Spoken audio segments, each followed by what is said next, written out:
नमस्कार दोस्तों, मैं तनु राणा और आप देख रहे हैं देश प्रदेश खबर। रोहतक जिले में डेंगू के 45 मरीज होने से स्वास्थ्य विभाग में हड़कंप मच गया है, जिसके बाद डिप्टी सीएमओ ने बताया कि 10 टीम शहर और गांव में डेंगू की जांच करेगी। इतना ही नहीं, डेंगू के प्रति जागरूक अभियान भी चलाया जाएगा। डेंगू पाए जाने वाले घरों के आसपास के 100 घरों में जांच की जाएगी। इतना ही नहीं, डिप्टी सीएमओ के अनुसार डेंगू के मरीजों के लिए मेडिकल में अलग से बेड की सुविधा दी जाएगी। जानिए पूरी खबर। रोहतक में बढ़ते डेंगू के मामलों को देखते हुए स्वास्थ्य विभाग अलर्ट मोड पर है। इसके लिए जागरूकता अभियान से लेकर छापेमारी तक हो रही है। वहीं रोहतक में डेंगू के अब तक 45 मामले सामने आ चुके हैं, जिसके बाद स्वास्थ्य विभाग में हड़कंप मच गया है। स्वास्थ्य विभाग टीमें बनाकर गांवों और शहरों में छापेमारी कर रही है। वहीं डेंगू से निपटने के लिए स्वास्थ्य विभाग और सरकार ने रणनीति भी बनाई है और डेंगू के मरीजों के लिए अलग से बेड की व्यवस्था हो रही है। गौरतलब है कि कोरोना महामारी की तीसरी लहर आने से पहले डेंगू ने दस्तक दे दी।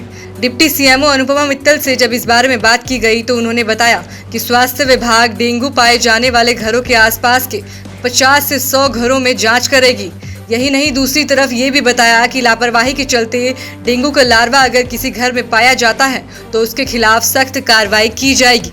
देखिए, अभी तक जिले में 45 डेंगू के मरीज हैं और हमारी तरफ से पूरी तरह उनसे बचाव के लिए, रोकथाम के लिए पूरे उपाय किए गए हैं। उसके लिए शहरी क्षेत्र में 10 और ग्रामीण क्षेत्र में हमारी रेगुलर टीम्स काम कर रही हैं। जहाँ भी डेंगू का केस निकलता है उसके आसपास के 50 से 100 घर में एक्टिविटी कराई जाती है। कोई भी बुखार से पीड़ित है उसकी ब्लड स्लाइड मलेरिया के लिए और डेंगू के लिए टेस्ट कराया जाता है।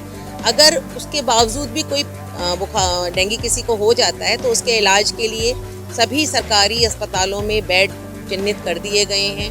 साथ ही अगर प्लेटलेट किसी वजह से कम हो जाएं और उसके लिए एसडीपी की जरूरत पड़े तो हरियाणा सरकार की तरफ से एसडीपी बिल्कुल मुफ्त सभी को सरकारी अस्पताल में उपलब्ध है, पर उन्हें एलाइजा कराना पड़ेगा क्योंकि गवर्नमेंट ऑफ इंडिया की तरफ से कार्ड टेस्ट मान्य नहीं है। आप एलाइजा टेस्ट कराइए और सरकारी में इलाज कराइए तो आपको एसडीपी बिल्कुल मुफ्त मिलेगी। हमने मेडिकल कॉलेज पीजीआई रोहतक में, क्योंकि हमारा सरकारी ब्लड बैंक वहीं है, वहाँ 10 एसडीपी किट दी हुई हैं, तो किसी को भी अगर आवश्यकता हो वक्त रहते उनका इस्तेमाल किया जा सकता है।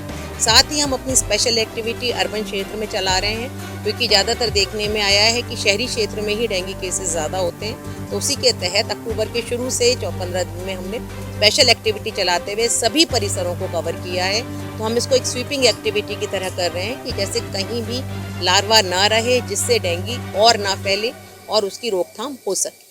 इसको लापरवाही कहेंगे या फिर लोगों की जागरूकता? देखिए, दोनों ही बातें हैं इसमें। कुछ लोग इसको बहुत लाइटली लेते हैं तो इसलिए लापरवाही भी है, और कई बार ये भी देखने में आया है कि जो छोटे छोटे पानी के स्रोत हैं जिनको वो समझते हैं कि वो खतरनाक नहीं है, वो भी बहुत खतरनाक हो जाते हैं। तो वो एक जानकारी का अभाव है। तो हमारी टीम का यही काम है कि जाके लोगों को इस बारे में जागरूक करे, समझाए कि एक छोटा सा पानी का स्रोत भी बहुत सारे लार्वा को जन्म दे सकता है, जो आगे जाके बहुत सारे मच्छर और डेंगू को महामारी के रूप में फैला सकता है।